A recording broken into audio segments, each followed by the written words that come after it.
The NFL playoffs are just weeks away, and the race is on to clinch those remaining spots. CBS Sports senior NFL writer Will Brinson is here to talk about last weekend's highlights and which teams still have a chance. So, Will, just in time for Christmas, the Jets make it onto the nice list as opposed to the naughty list, at least for their fans, because they finally won a game after losing 13 straight. How did they pull this off? Well, I don't know that they're on the nice list, Anne-Marie. I think they might be the naughty list of the fans because now they don't have control of the #1 overall pick. The Jacksonville Jaguars got gift-wrapped a present from the New York Jets in potentially the form of Trevor Lawrence. If both teams lose out, or if they both, as it stands right now, if they both finish with the same record moving forward, the Jaguars will get the #1 pick. But, credit, this is why when people say that a team is tanking in the NFL, it just doesn't happen. I mean, the Jets are one of the worst football teams in the last 30 years, and they still managed to pull off a shocking win as a 17.5-point underdog against the Rams, one of just 5 teams since 1940 to win as a 17-point dog with the line closing like that. They did it by sort of manufacturing, just making plays. I mean, it wasn't, the Rams came out lethargic, probably looking ahead to their final 2 divisional games as they try to win the NFC West. And the Jets sort of caught them by surprise. Sam Darnold played pretty well. And now you have people talking like, all right, maybe the Jets should pass on the quarterback, should go with Penei Sewell, the tackle from Oregon, give Sam Darnold some protection. And Jets fans are starting to talk themselves back into the idea of Sam Darnold franchise quarterback. What a fun life cycle to be a Jets fan. Is that what you're calling it? I was thinking to keep up with the theme, you got a little bit of Santa magic, but then there's always Krampus sneaking up behind just to ruin your fun. So the Cleveland Browns win over the Giants yesterday puts them within reach of the playoffs. They haven't played in the postseason since 2002, the NFL's longest playoff drought. So what do they have to do to make sure that they get a chance? Well, they got to beat the Jets, first of all, coming up this week, and then they have the Steelers in Week 17.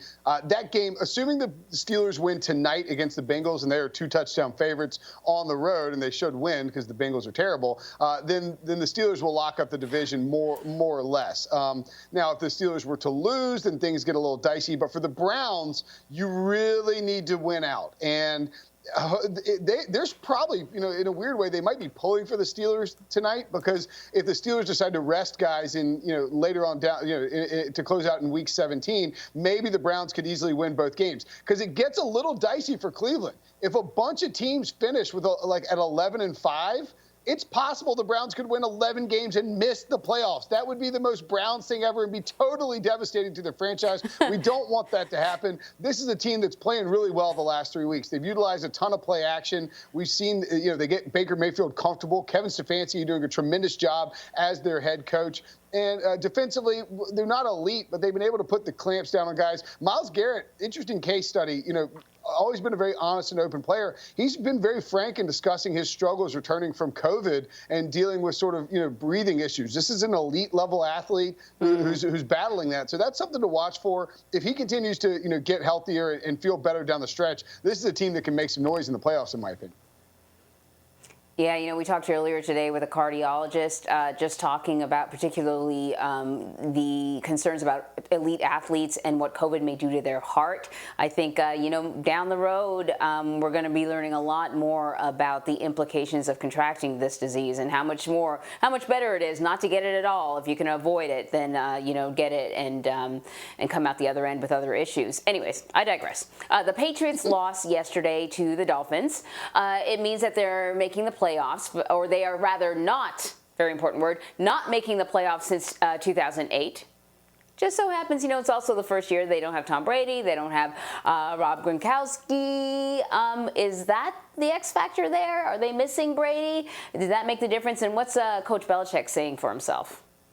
Well, look, if you want to be a pessimist and or a skeptic or a cynic when it comes to the Patriots, you could point out that the last 3 times they well, actually, I take that back. They did miss the playoffs once with Tom Brady in his second year as starter. But by and large, the Patriots have been a team that makes the playoffs. And remember, in 2008, they didn't have Tom Brady either. He suffered he tore his ACL in Week 1, but they did win 11 games with Matt Castle. So there's a little give and take when you talk about the skepticism surrounding Tom Brady's presence To me, I don't think this is about them just missing Tom Brady. It's about a team that had built around Tom Brady for a very long time, that brought in Cam Newton, who is has been probably received undue criticism, in my opinion, and they had to deal with the pandemic offseason. Bill Belichick is an economist at heart, and I think he looked at this season and said, okay, we lost Brady. We're revamping everything. They had multiple opt-outs due to COVID concerns before the season from key defensive players.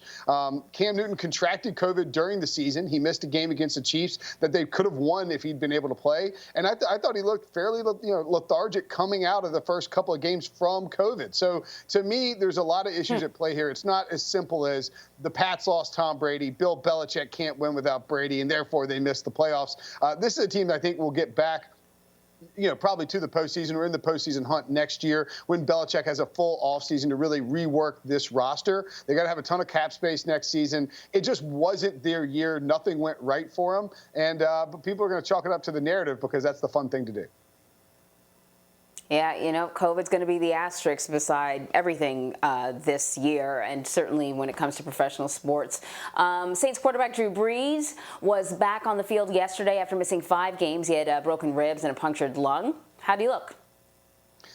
Not great. He didn't look very good out of the gate. He actually started 0 for 6, which is the first time in his career, I believe, that he has started, or at least in his Saints career, that he has started 0 for 6. The Saints, for the first time since 2008, I believe, did not record a first down in their first 4 possessions of a game. So this Brees was not sharp at all out of the gate. It's the impression you get, the understanding you get is that he was taking, using some sort of medication in order to feel less pain throughout the game. And so you wonder what will be the long-term repercussions of this. Will this, if he's, did he risk re-injury by coming back this quickly against the Chiefs? And if so, why wouldn't they play Taysom Hill? Sean Payton knows what he's doing. Drew Brees knows his body very well. But you do worry a little bit that they're kind of pushing up against the timeline, trying to get him back and rushing him back. And if he suffers an injury, could it cause, a trickle-down effect that creates issues for the Saints in the playoffs? They did look better on offense in the second half.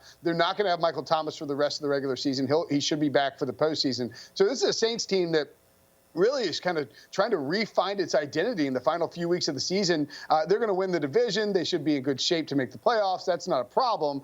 They've clinched. But there is a lack of an offensive identity here, and I think that's something they're going to struggle with over the next couple of weeks. Will Brinson, always a pleasure. Thank you so much. Always fun. Talk to you next week.